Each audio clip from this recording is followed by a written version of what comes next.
Gurugram police की cyber अपराध थाना दक्षिण टीम ने लोन देने के नाम पर बड़े पैमाने पर हो रही धोखाधड़ी करने वाले सेक्टर 48 स्थित एक फर्जी कॉल सेंटर का भंडाफोड़ किया है। पुलिस ने मौके से 11 महिलाओं सहित कुल 13 आरोपियों को गिरफ्तार किया और उनके कब्जे से 13 मोबाइल फोन बरामद किए। ये कॉल सेंटर उमंग फाइनेंस प्राइवेट लिमिटेड के नाम पर लोगों को आसान लोन का झांसा देकर पैसे ठगने का काम कर रहा था।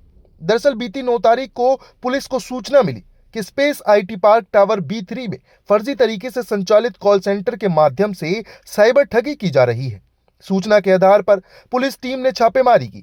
पुलिस के मौके पर मौजूद 13 लोग अलग अलग मोबाइल नंबरों से लोन देने का झांसा देकर लोगों से पैसे ऐंठते मिले।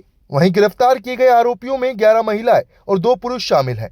सभी की पहचान शिवांशी, हर्षिता, मिताली, वंशिका, शिक्षा सिंह, श्रेया, अंजलि, प्रियंका, प्रीति, आकांक्षा, सलोनी, हिमांशु पाल और प्रिंस कुमार के रूप में हुई है। एक साइबर थाना पुलिस ने कॉल सेंटर पकड़ा है, क्या है पूरा मामला? इसमें साइबर पुलिस स्टेशन साउथ की टीम के पास अपने किसी सीक्रेट इन्फॉर्मर से एक इन्फॉर्मेशन उनके पास थी कि सेक्टर 48 में आईटी स्पेस टेक पार्क में लोन के नाम पर कोई कॉल सेंटर चलाया जा रहा है, जिससे कि साइबर धोखाधड़ी की वारदात को अंजाम दिया जा रहा है। तो उनके द्वारा अपनी इन्फॉर्मेशन की पुष्टि करते हुए और वहां जाकर के जब रेड की गई तो वहां एक चलता हुआ कॉल सेंटर उनको मिला, जिसमें से 11 महिलाओं के साथ में 11 महिलाओं को मिलाकर के कुल मिलाकर के 13 एक्यूज को पुलिस के द्वारा अरेस्ट किया गया था। ये सभी एक्यूज जो वहां से अरेस्ट किए गए हैं, इनमें से लगभग सभी एक्यूज की उम्र 18 से लेकर के और 22-23 साल के बीच में थी।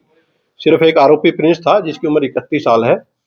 इन एक्यूज से इंटरोगेशन जो पुलिस के द्वारा की गई है तो मालूम हुआ है कि एक सोहेल नाम का व्यक्ति सितंबर 2025 से इस ऑफिस को किराए पर लेकर के और ये धोखाधड़ी का कॉल सेंटर चला रहा था। इस कॉल सेंटर के माध्यम से लोगों को लोन देने का ऑफर दे करके और उनसे प्राथमिक तौर पर कुछ पैसे अपने अकाउंटों में ट्रांसफर करवा लिए जाते और उसके बाद उनको लोन नहीं दिया जाता था। पुलिस के द्वारा जो 11 महिलाएं थी उनको एज पर लो अरेस्ट कर लिया गया। बाकी जो दो एक्यूज थे, प्रिंस और जो हिमांशु, प्रिंस इस कॉल सेंटर में बतौर मैनेजर था और हिमांशु इस कॉल सेंटर का सबसे पुराना और सबसे मुख्य कर्मचारी था। इन दोनों को पुलिस आज पेश करके और फर्दर पुलिस कस्टडी इनकी लेगी और जो मेन जो एक्यूज है हिमांशु, उसकी तलाश के लिए पुलिस के द्वारा प्रयास की जाएंगे। कोई इनका क्रिमिनल बैकग्राउंड अभी तक की इन्वेस्टिगेशन में इन एक्यूज का कोई क्रिमिनल बैकग्राउंड सामने नहीं आया है। इनसे कुल मिलाकर के करीब 13 मोबाइल फोन पुलिस के द्वारा रिकवर किए गए हैं और 13 ही मोबाइल फोन में 13 ही सिम कार्ड पुलिस के द्वारा रिकवर की गई हैं। इन सभी मोबाइल फोन का डाटा पुलिस के द्वारा चेक कराया जाएगा और इनका जो लिंकेज में जो भी क्रिमिनल बैकग्राउंड आएगा उसके अकॉर्डिंग पुलिस मामले में फर्दर कार्रवाई वो जारी रखेगी।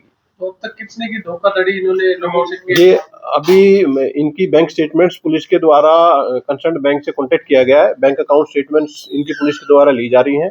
पुलिस रिमांड के दौरान एक डीप इंटरोगेशन इनसे की जाएगी और मुख्य आरोपी जैसे ही हाथ आएगा तो उसके बाकी जो बैंक अकाउंट्स और बाकी जो सोर्सेज हैं वो पुलिस के द्वारा चेक कराए जाएंगे और लेटर ऑन इस मामले में फर्दर पुलिस के द्वारा खुलासा वो किया जाएगा। पहले भी कॉल सेंटर पकड़े हैं जिनमें विदेशों की जो भूमिका नजर आई है, क्या इसमें भी ऐसा कुछ है?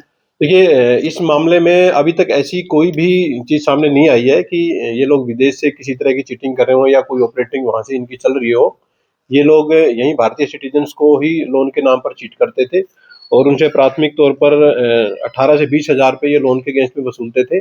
वो पैसे लेने के बाद ये लोग उनको रिस्पॉन्ड नहीं करते थे, ना ही उनका कोई लोन कराते थे, ना ही कोई पैसा कोई वापिस करते थे।